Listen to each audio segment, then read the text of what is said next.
Class number है आज हमारा 30 नंबर क्लास टीचिंग एप्टीट्यूड। सभी क्लासेज आपको प्लेलिस्ट में मिल जाएगी, उसका लिंक डिस्क्रिप्शन में दिया है और इसका पीडीएफ भी आपको टेलीग्राम चैनल पर मिल जाएगा। नीचे लिंक दिया है, उस पर आप ज्वाइन कर लीजिए उस चैनल को, वहां पर आपको इनका पीडीएफ मिल जाएगा। तो शुरू करते हैं आज अंतिम विषय हमारा टीचिंग एप्टीट्यूड का, जिसका नाम है मीनिंग ऑफ इवोल्यूशन। इसी के अंतर्गत हमें ऑफलाइन जो ऑनलाइन जो टीचिंग होता है उन सबको भी हम इसी के अंतर्गत देख लेंगे और छोटे छोटे टॉपिक जो भी है इन सब के अंतर्गत आ जाएंगे। तो पहला है हमारा यहाँ पर मूल्यांकन क्या होता है, इवोल्यूशन क्या होता है, इसको हमें समझना है। तो इवोल्यूशन कुछ अलग नहीं होता, ये भी जो टीचिंग लर्निंग प्रोसेस हमारी जो चलती है, शिक्षण अधिगम प्रक्रिया का ही एक भाग माना जाता है। और इसके अंतर्गत क्या होता है कि सबसे पहले जब एक क्लासरूम होता है तो क्लासरूम में एक सिस्टम से काम होता है। जैसे सबसे पहले टीचर आएगा, वो पढ़ाना शुरू करेगा और पढ़ाने का आधार क्या होगा, स्टूडेंट की जो प्रॉब्लम है उन सभी का समाधान क्लासरूम के अंतर्गत किया जाएगा। उसके बाद में क्लासरूम में पढ़ा दिया एक टीचर ने, फिर वो देखेगा कि प्रॉब्लम क्या है तो फिर से वो समाधान कर लेगा। उसके बाद में उनका टेस्ट लिया जाएगा, और टेस्ट लेने के बाद में हमें पता चलेगा कि स्टूडेंट को जितना हमने सिखाया वो क्या सीख पाए हैं, क्या हमने जितना समझाया क्या उतना वो समझ पाए हैं। तो ये सब हमें पता चलता है इसी एवोल्यूशन की प्रक्रिया के द्वारा।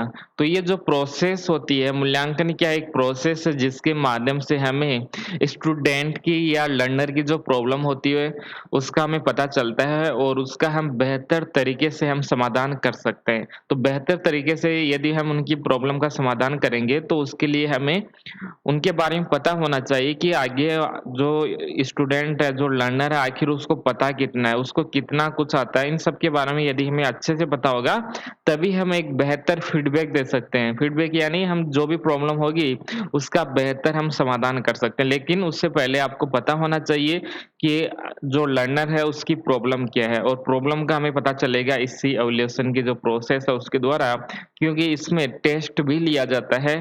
टेस्ट को भी हम इसमें शामिल करते हैं। जैसे टेस्ट लिया जाता है आपका हर बार एक क्लासरूम के अंतर्गत 2 महीने में, 4 महीने में, 6 महीने में, इस प्रकार से टेस्ट लिया जाता है। और उसके बाद में टीचर फीडबैक भी देगा कि ये जो बच्चा है इसकी ये कमियां हैं, इसको दूर करने का प्रयास किया जाना चाहिए। और आगे जो टीचर है वो उसी प्रकार से पढ़ाएगा। जो प्रॉब्लम हो गई, प्रॉब्लम को ध्यान में रखते हुए यहाँ पर क्लासरूम का जो टीचिंग है या जो लेसन प्लान है उसको स्ट्रक्चर किया जाएगा। तो ये सब हमें देखना होता है इस मूल्यांकन के अंतर्गत। तो हमें कुछ टेस्ट पढ़ने पड़ेंगे कि टेस्ट कौन कौन से होते हैं और इसके कौन कौन से टाइप होते हैं, किस प्रकार से यहाँ पर एवोल्यूशन किया जाता है। तो इन सबको हमें देखना है। तो शुरुआत करते हैं, कुछ जानते हैं यहाँ से। पहला पॉइंट तो ये है कि ये क्या नहीं है, मूल्यांकन क्या नहीं है, इसको हम जान लेंगे तो जो भी क्वेश्चन आएगा, जो बेसिक्स क्वेश्चन आएगा वो हमारा कंप्लीट हो जाएगा। तो ये क्या नहीं है, कभी भी जो मूल्यांकन किया जाता है उसका उद्देश्य क्लासिफिकेशन नहीं होता है। स्टूडेंट के बीच का जो क्लासिफिकेशन होता है उसको करने का कुछ भी उद्देश्य नहीं होता है। तो मूल्यांकन करने का जो आधार है या उसका जो उद्देश्य है वो कभी भी क्लासिफिकेशन करना नहीं होता है। कभी कभी क्या होता है, एक टीचर के द्वारा यदि स्टूडेंट की संख्या ज्यादा होती है तो फिर उनका टेस्ट लिया जाएगा और टेस्ट के आधार पर उनको सेक्शन में डिवाइड कर दिया जाएगा। तो इसको हम मूल्यांकन हम नहीं बोलेंगे, ये अलग होता है, ये अलग होता है। तो मूल्यांकन क्या नहीं है, ये नहीं है कि इसके द्वारा हम स्टूडेंट का क्लासिफिकेशन कर लें। दूसरा, मूल्यांकन का जो उद्देश्य है वो केवल मार्क्स को जानना नहीं है कि कितने नंबर आए, कितने मार्क्स आए, ये उसको जानना ये उद्देश्य नहीं है। और अंतिम, स्टूडेंट की तुलना करने के लिए भी हमारे द्वारा एवोल्यूशन नहीं किया जाता है। जो मूल्यांकन है वो स्टूडेंट की तुलना करने के लिए नहीं किया जाता कि कौन इंटेलिजेंट है कौन वीक है, इसका पता हम इसके माध्यम से नहीं लगाते हैं। तो ये भी नहीं होता एवोल्यूशन। केवल मार्क्स को जानना भी एवोल्यूशन नहीं होता है। और स्टूडेंट का जो क्लासिफिकेशन है उसको करना भी ये जो एवोल्यूशन के जो प्रोसेस है उसका उद्देश्य नहीं होता है। तो आखिर होता क्या है मूल्यांकन, इसको देख लीजिए। ये पॉइंट्स आपको पता होना चाहिए कि क्या होता है एवोल्यूशन। तो ये क्या है, एक टीचिंग लर्निंग प्रोसेस होती है, एक प्रक्रिया का ही एक पार्ट होता है, एक बड़ा पार्ट होता है, एक बड़ा पार्ट है टीचिंग लर्निंग और ये जो प्रक्रिया चलती है, सीखने सिखाने की जो प्रक्रिया चलती है, उसी का एक भाग होता है।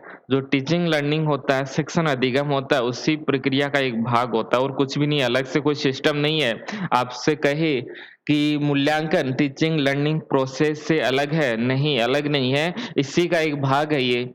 इसके अलावा अधिगम में अंतर को जानना, हमें इसके माध्यम से ये जानते हैं कि कोई स्टूडेंट लर्निंग कितना कर रहा है, कोई कितना कम कर रहा है। ओके, इसके इसका हमें पता चल जाता है कि उसका लर्निंग कितना है, उसका लर्निंग कितना है, कौन कितने अच्छे तरीके से सीख रहा है, उसका क्या कमजोरी है, क्या कमियां रह गई है पढ़ाने में। ओके, कि जिससे स्टूडेंट को अच्छे से समझ में नहीं आ रहा है। ओके, या स्टूडेंट की जो प्रॉब्लम है उसको भी हम जानने का प्रयास करते हैं। तो लर्निंग के अंतर्गत जो डिफरेंसेस होते हैं उसको जानने का प्रयास किया जाता है और सबसे महत्वपूर्ण लर्निंग की कमियों को दूर करने का प्रयास किया जाता है। सबसे पहले अंतर को जानेंगे हम कि क्लासरूम में 10-20 विद्यार्थी ऐसे होते हैं, उनके मार्क्स कम कैसे आए। ओके, हम जानेंगे और फिर उनसे एक-एक से पूछेंगे और फिर उनकी प्रॉब्लम का हम समाधान करेंगे।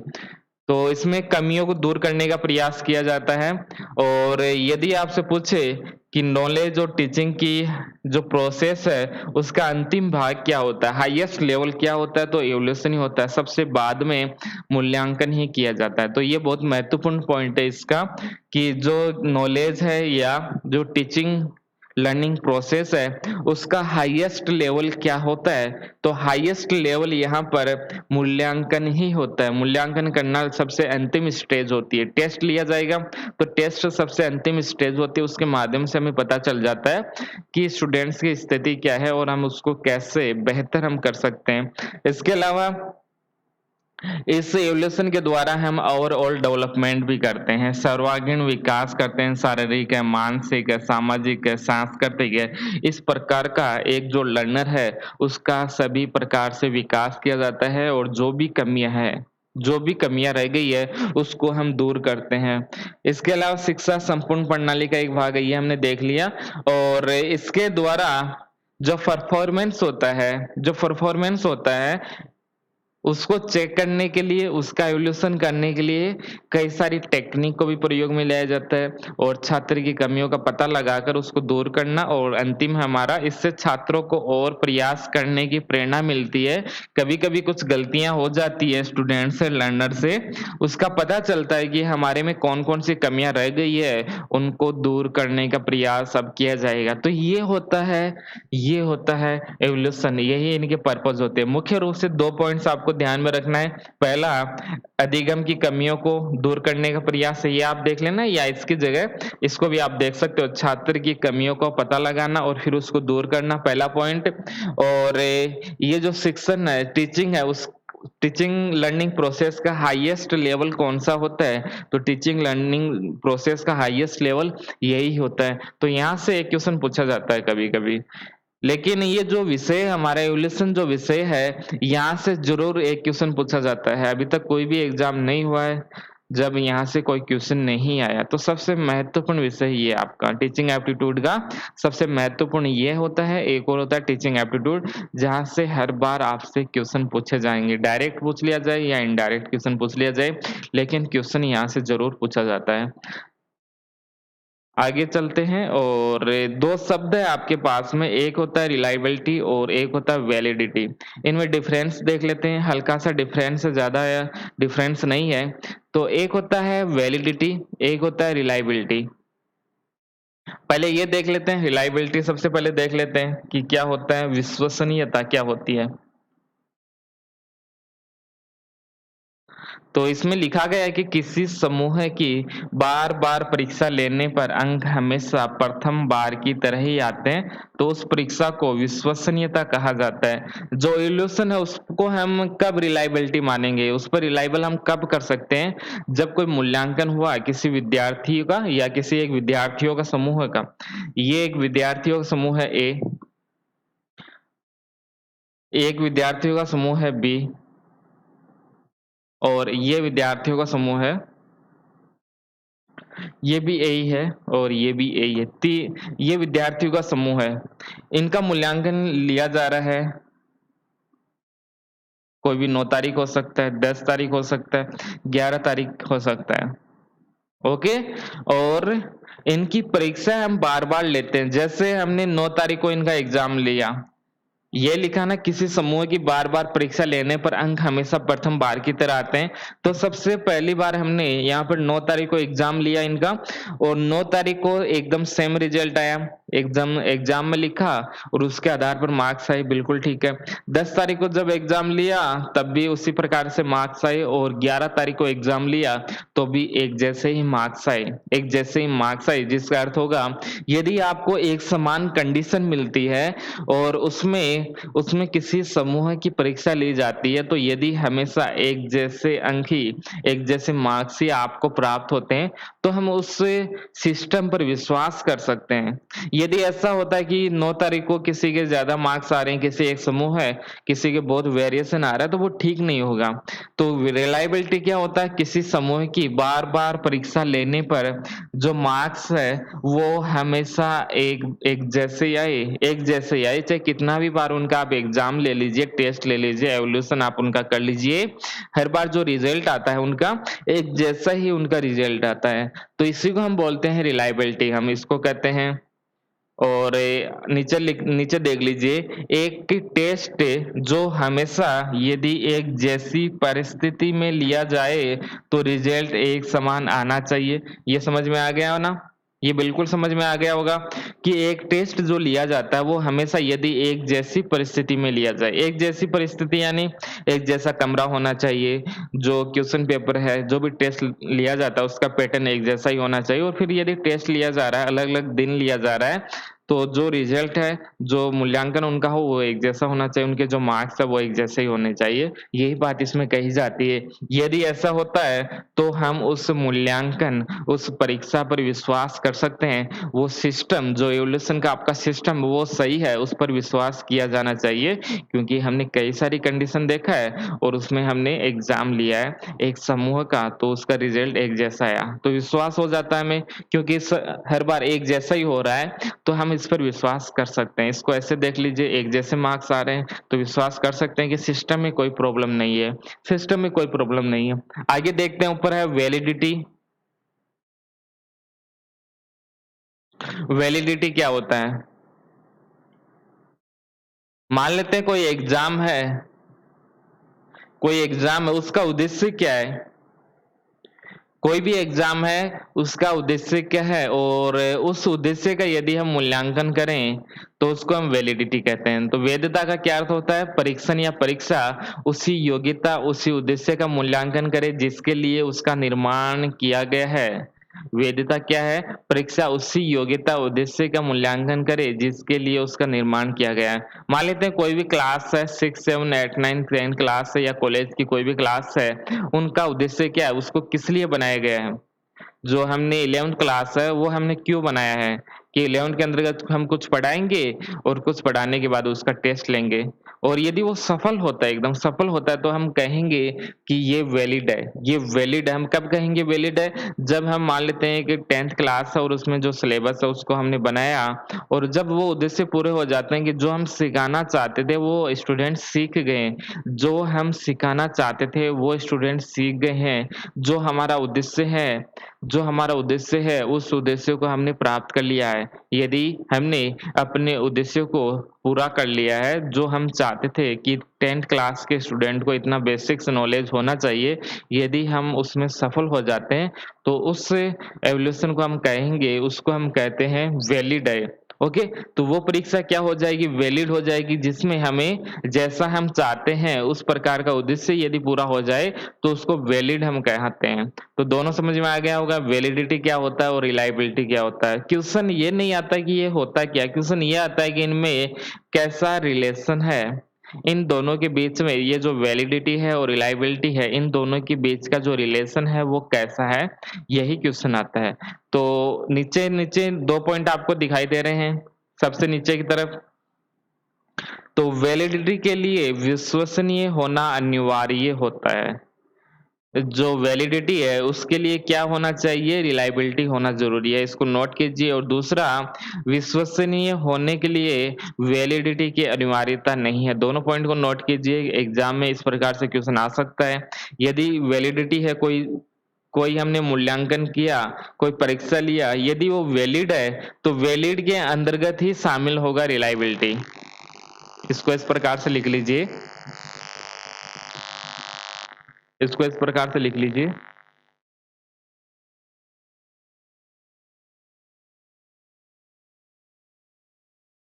ये हो गया रिलायबिलिटी और इसी के अंतर्गत आएगा ये।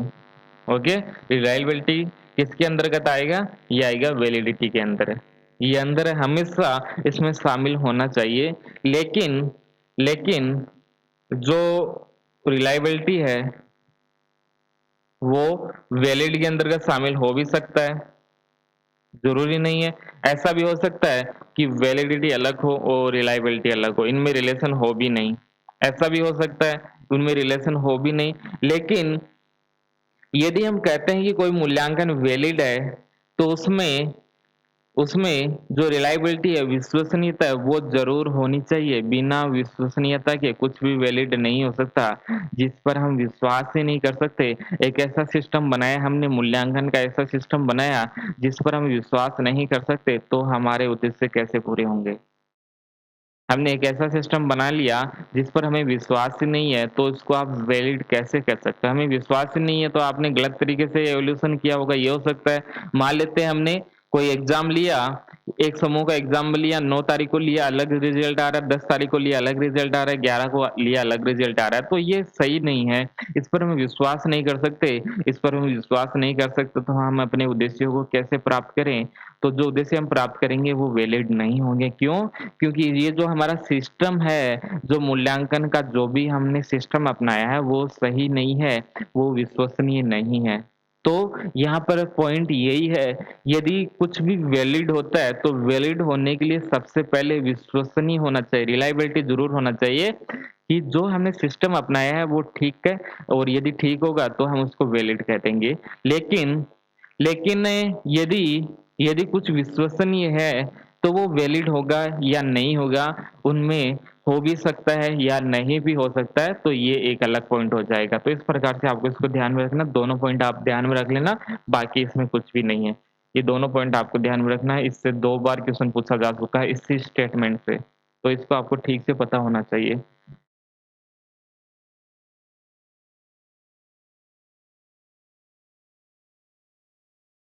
आगे यहाँ पर 2 प्रकार के क्वेश्चन होते हैं हमारे पास में, ऑब्जेक्टिव क्वेश्चन नहीं, 2 प्रकार के टेस्ट होते हैं सामान्य रूप से।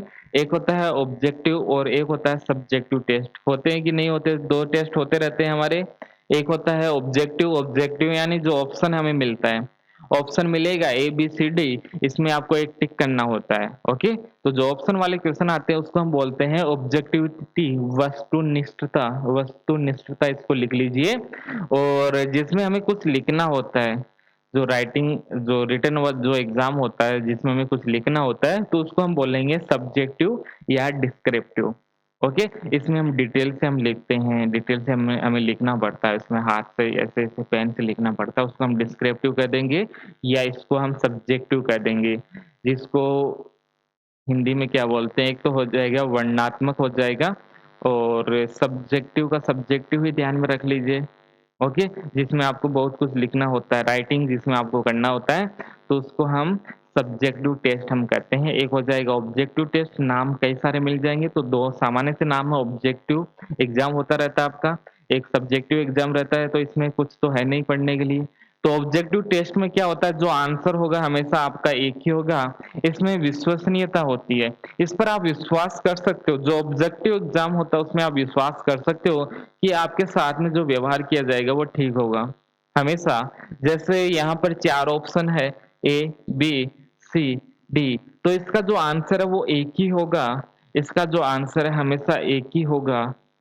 लेकिन यहाँ पर तो कुछ चेंज किया जा सकता है, जैसा टीचर चाहता है उसके अनुसार कम ज़्यादा हो सकता है, लेकिन ये जो ऑब्जेक्टिव है यहाँ पर एक ही जो आंसर है वो फिक्स होता है। यदि आपने इसको टिक किया तो 1 मार्क्स मिल जाएगा, यदि आपने इसको टिक नहीं किया तो आपको 0 मार्क्स मिल जाएगा। इसलिए ये क्या होता है, रिलायबिलिटी इसके अंतर्गत होती है, इसमें हम विश्वास कर सकते हैं। इसके माध्यम से आपको डिफरेंशियल्स का पता चलता है। आप आसानी से पता चल सकता है आपको कि क्या डिफरेंसेस है क्या डिफरेंसेस है, इसका भी पता आपको चल जाता है। और लास्ट में है प्रतिभाशाली और जो मंदबुद्धि छात्र है, उसके भेद को हम स्पष्ट कर सकते हैं। जो विभेदीकरण है, विभेदीकरण यानी हम डिफरेंसेस कर सकते हैं आसानी से कि कौन इंटेलिजेंट है और कौन वीक स्टूडेंट है। तो इन सब का हमें पता चल जाता है। इसके माध्यम से हमें आसानी से पता चल जाता है। और क्यों चल जाता है? क्योंकि इसका आंसर हमेशा एक ही होता है। साथ में इस पर हम विश्वास भी कर सकते हैं। तो ऑब्जेक्टिव एग्जाम इस प्रकार से होता है जिसमें उत्तर एक होता है, जो विश्वसनीय होता है और इसमें डिफरेंसेस का आपको पता चल जाता है कि कौन कितना इंटेलिजेंट है, कौन कितना वीक है। इन सब के बारे में हमें इस ऑब्जेक्टिव एग्जाम या ऑब्जेक्टिव जो टेस्ट होता है, उससे पता चलता है। एक होता है डिस्क्रिप्टिव, एक होता है डिस्क्रिप्टिव या इसको आप सब्जेक्टिव टेस्ट कह सकते हो। ये विस्तृत होता है, ये विस्तृत होता है और इसको हम बंद प्रश्नावली भी कहते हैं। इसको क्या कहते हैं? बंद प्रश्नावली इसको कहते हैं।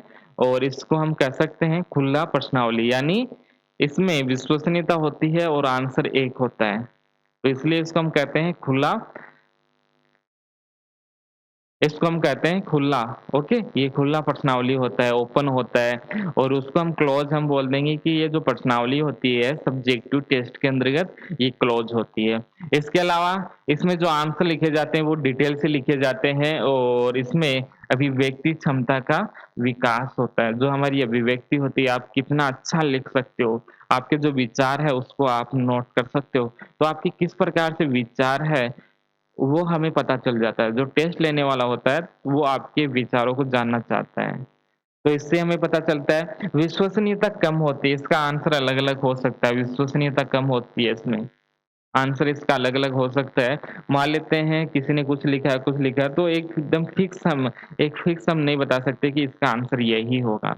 ओके? थोड़ा बहुत अंतर हो सकता है इसमें। जैसा टीचर होता है वो उसके अकॉर्डिंग जैसा उसका माइंडसेट होता है, वो वैसे डिसाइड कर सकता है इसमें।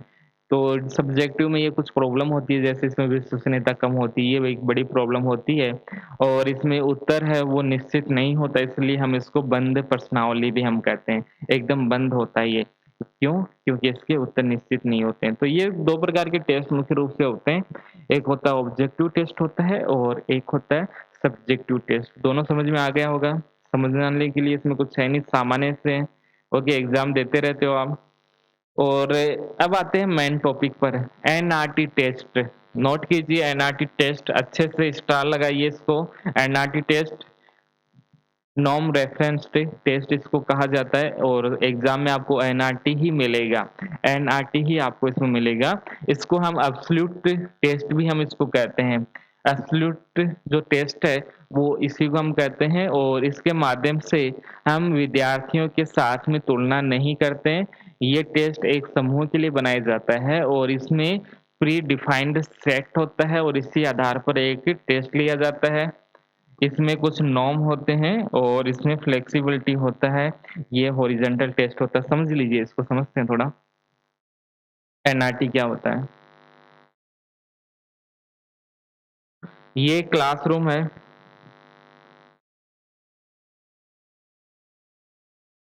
ओके? और क्लासरूम हो सकता है या ओपन कोई एग्जाम हो सकता है, जैसे कंपटीशन एग्जाम होता है उस प्रकार से आप इसको देख सकते हो। और इसके अंतर्गत मान लेते हैं 1000 स्टूडेंट है। एक समूह है जो कोई टेस्ट उनका लिया जा रहा है, वो उनकी संख्या कितनी है? 1000 स्टूडेंट उनकी संख्या है। और यहाँ पर जो सीटें हैं हमारी, वो है 100 सीट है हमारी। 100 को हम सेलेक्ट करेंगे। सीट कितना हो गया? यहाँ पर 100 हो गया। इसके साथ में हमने कुछ डिसाइड कर लिया। हमने जैसे हमने कहा नॉर्म्स यानी एक मानक, एक स्टैंडर्ड हमने पहले ही तय कर लिया कि जिन स्टूडेंट के, हाँ, यहाँ पर मार्क्स आप देख लीजिए, एक एग्जाम होता है और वो होता है 100 मार्क्स का। हमारे पास में यहाँ पर सीट कितनी है? सीट भी 100 है और यहाँ पर जो मार्क्स है वो भी 100 मार्क्स का हो गया। हमें 100 स्टूडेंट को लेना है यहाँ पर 1000 के अंतर्गत। तो हमने एक स्टैंडर्ड तय कर लिया, एक स्टैंडर्ड हमने पहले बना लिया कि जिनके भी 80 मार्क्स से ऊपर आएँगे उन सबको हम शामिल कर लेंगे। जिनके भी 80 मार्क्स से ऊपर आए, ये एक हमने क्राइटेरिया डिसाइड कर लिया। ओके? हमने क्राइटेरिया नहीं, इसको हमने एक स्टैंडर्ड मान लिया, क्राइटेरिया अलग होता है। हमने एक स्टैंडर्ड तय कर लिया, एक मानक तय कर लिया कि जिनके भी 80 मार्क्स से ऊपर आएँगे, 80 या 80 से अबव जिनके आएँगे, उन सबको हम शामिल कर लेंगे। तो होता क्या है, ये ठीक है, 80 से जितने भी ऊपर आए उन सबको हमने शामिल कर लिया और 80 से ऊपर आने वाले स्टूडेंट की संख्या थी 95। 95 ऐसे स्टूडेंट थे जिनके जो नंबर है, जिनका अच्छा जो रिजल्ट आया था वो इतना आया है, 80 स्टूडेंट की जो मार्क्स है, सॉरी जो 95 स्टूडेंट है उनके मार्क्स कितने आ गए, ये मार्क्स हो गए और ये स्टूडेंट होगी।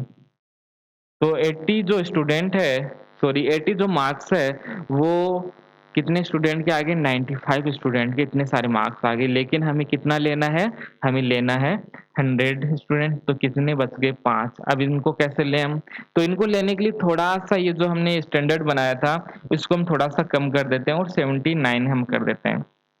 मैंने कहा इसमें फ्लेक्सिबिलिटी होता है, अभी हमने पढ़ा उसमें फ्लेक्सिबिलिटी होता है, तो ये फ्लेक्सिबल तो है कि 80 से हमने 79 कर दिया, लोचशीलता है, कम ज़्यादा इसमें हम कर सकते हैं। तो हमने 79 इसमें हमने कर लिया और अब 100 की 100 हमारी सीटें थी वो फुल हो गई।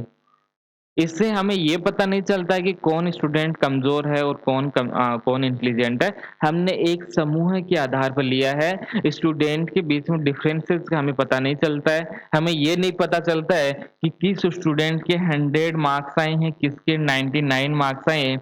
हमें तो इतना पता है कि ये जो स्टूडेंट हमने शामिल किया है उसके 79 मार्क्स से ऊपर आए हैं, 79 या 79 मार्क्स से अबव आए हैं, ये हमें पता चलता है। तो इस टेस्ट के द्वारा क्या-क्या होता है, अभी देख लीजिए, फिर से आप पढ़िए, आप समझ में आएगा आपको। ये जो एनआरटी टेस्ट है, पहला पॉइंट हमने देखा, इसमें फ्लेक्सिबिलिटी होता है। इसमें क्या होता है? फ्लेक्सिबिलिटी होता है, पहला पॉइंट।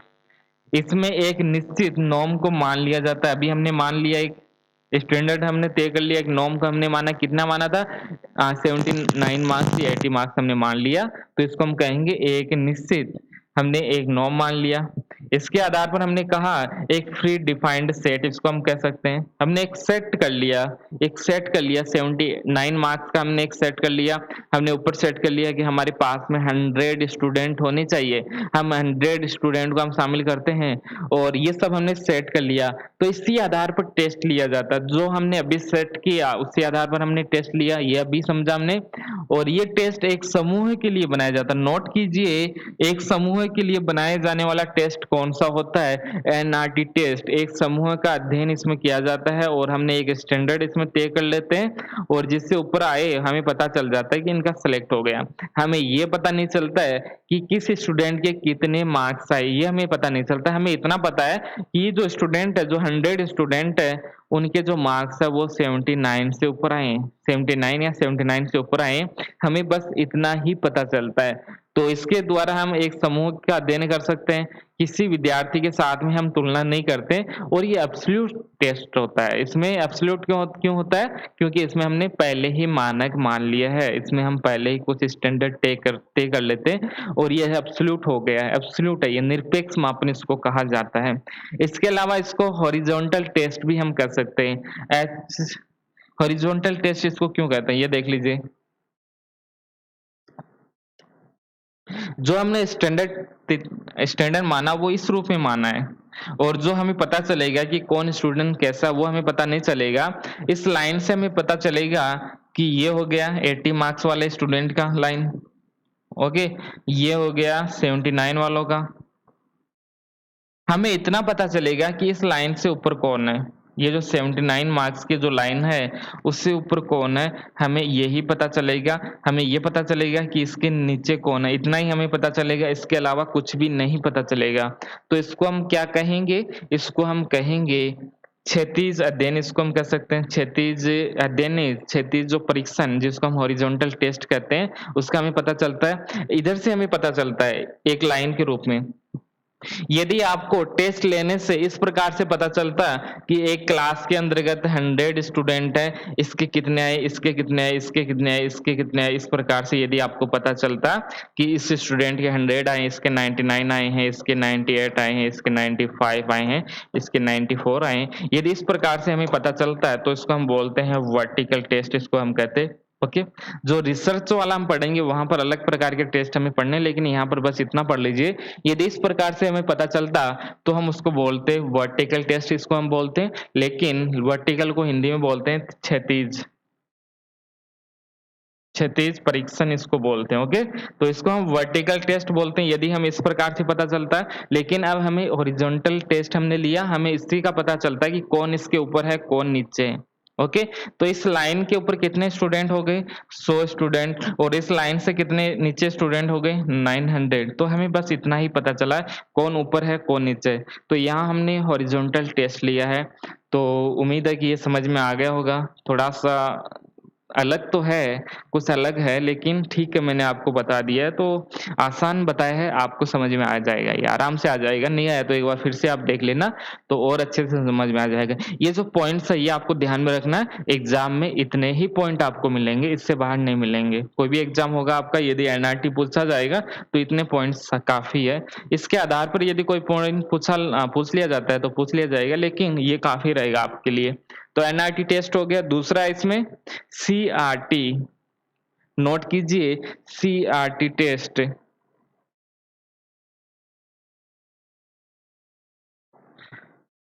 टेस्ट कौन सा हो गया? सीआरटी। हिंदी में लिख लीजिए निकष संदर्भित परीक्षण, इसको हम कहते हैं। निकष को निकष ही लिखना है, निकष ही इसको हम बोलते हैं। क्राइटेरियन रेफरेंसेड टेस्ट इसको कहा जाता है। तो इसके अंतर्गत क्या होगा, इसको हम समझ सकते हैं। एक ग्रुप है, ग्रुप के अंतर्गत 100 स्टूडेंट है, और 100 स्टूडेंट का हम वर्टिकल स्टडी करेंगे, और वर्टिकल स्टडी करके हम पता लगाएंगे कि इस स्टूडेंट के कितने मार्क्स है, इसके कितने हैं, इसके कितने हैं, इसके कितने हैं, एक के 99, 98, 97, 96। इस प्रकार से इंडिविजुअल इंडिविजुअल यहाँ पर हमें पता चलेगा। ओके, एक एक जो स्टूडेंट है उसका हमें पता चलता है, तो उसको हम कहते हैं सीआरटी टेस्ट, इसको हम कहते हैं। एक समूह होता है, और एक समूह के अंतर्गत व्यक्तिगत मानकों का अध्ययन किया जाता है कि किस स्टूडेंट के कितना मानक है, यानी किस स्टूडेंट के कितने मार्क्स आए हैं, ये हमें इसमें पता चलता है। इसमें स्टूडेंट की तुलना व्यक्तिगत स्तर पर की जाती है। इसमें हमें रैंकिंग का पता चलता है कि फर्स्ट रैंक किसका आया। तो यदि आपसे पूछे रैंकिंग को यदि हमें डिसाइड करना है तो कौन सा टेस्ट लिया जाएगा? सीआरटी। रैंकिंग को डिसाइड करने के लिए एक एक स्टूडेंट का हमें पता चलेगा, किससे? इसी सीआरटी टेस्ट से हमें पता चलता है कि कौन स्टूडेंट कैसा है, किस स्टूडेंट ने कैसा परफॉर्मेंस किया है। यदि आपको शब्द मिले एग्जाम में निष्पादन, निष्पादन यदि आपको ऑप्शन मिले तो आपको टिक कर देना है इसी सीआरटी के ऊपर। इसमें हमें परफॉर्मेंस का पता चलता है कि एक जो स्टूडेंट है उसने कैसा परफॉर्मेंस किया। इंडिविजुअल परफॉर्मेंस, जो परफॉर्मेंस जो शब्द है वो इंडिविजुअल के लिए ही काम में लिया जाता है। नोट कीजिए, जो परफॉर्मेंस शब्द है वो इंडिविजुअल के लिए ही काम में लिया जाता है। इससे हमें पता चलता है कि एक स्टूडेंट ने कितना परफॉर्मेंस किया है। ओके, तो इन सब से हमें पता चलता है इसी सीआरटी टेस्ट में। इसमें फ्लेक्सिबिलिटी नहीं होता, इसमें किसी प्रकार का फ्लेक्सिबिलिटी नहीं होता है कि आपने आपने 80 से 78 स्टैंडर्ड मान लिया, ऐसा इसमें कुछ भी नहीं होता है। तो इसमें फ्लेक्सिबिलिटी नहीं होता है। और ये किस प्रकार का टेस्ट है? वर्टिकल टेस्ट होता है। इस प्रकार से हमने अभी बात किया वर्टिकल। ओके, इसको हमने देखा क्षैतिज अध्ययन है, हम देख रहे हैं इसको। तो ये क्षैतिज अध्ययन होता है, वर्टिकल स्टडी होता है। इसमें रैंकिंग हम देते हैं, इसके 100 इसके 1 रैंक आ गए, 2 रैंक, 3, 4, 5, 6। तो इस प्रकार से हमें इसमें पता चलता है। तो ये होता है सीआरटी टेस्ट, निकष संदर्भित परीक्षण इसको हम कहते हैं। इसके अंतर्गत तुलना की जाती है, रैंकिंग पता चलता है, परफॉर्मेंस का पता चलता है, फ्लेक्सिबिलिटी नहीं होता, और एक प्रकार से ये वर्टिकल टेस्ट होता है।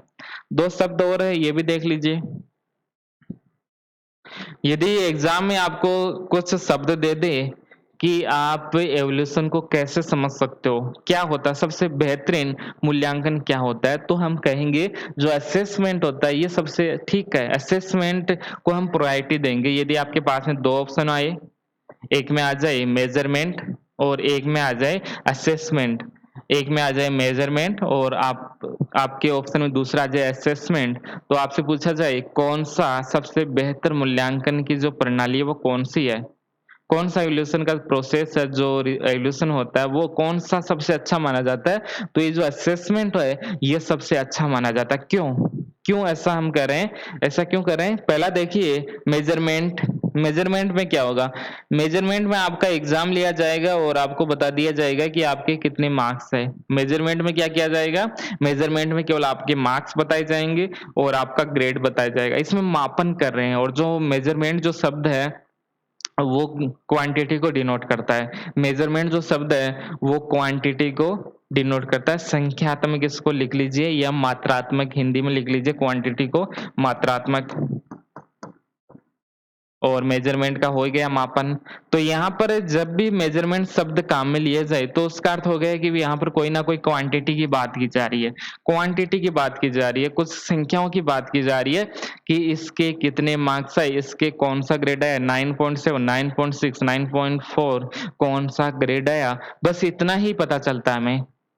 जब मेजरमेंट किया जाता है एक क्लासरूम में तब हमें इसमें इतना ही पता चलता है। तो मात्रात्मक रूप में अभिव्यक्त किया जाता है, इसको क्वांटिटिव में बताया जाता है कि आपके इतने मार्क्स आए। तो ये होता है मेजरमेंट। हमने मेजरमेंट कर लिया कि इसके कितने मार्क्स आए। दूसरा है असेसमेंट। तो इसके अंतर्गत मेजरमेंट तो होगा ही, ग्रेड कितना आया, कितने मार्क्स आए ये तो हमें पता चलेगा ही, लेकिन इसके साथ में जो टीचर होता है वो आपको फीडबैक भी देगा कि आपकी कौन कौन सी गलतियां हैं, आपके इतने मार्क्स कम क्यों आए, वो डिटेल से उसको बताएगा कि महोदय आपके इसलिए इतने मार्क्स आए। यदि ऐसा होता है तो उसको हम बोलेंगे असेसमेंट, उसको हम बोलेंगे आकलन करना। ओके, इसको हम बोलेंगे असेसमेंट करते हैं। इसमें हम फीडबैक दिया जाएगा रिटर्न नोट्स की तरह। ये कॉपी है आपकी, इसमें आपको रिटर्न नोट्स मिलेगा एक बड़ा सारा कि आप आपकी जो कमियां है वो कौन सी है। तो इससे हमारी जो क्वालिटी होती है, हमें जब अपनी गलतियों का पता चलेगा तो हम अपने आप को ठीक करेंगे, हम अपने आप को और सुधारेंगे, हमारी जो परफॉर्मेंस है उसको हम ठीक करेंगे।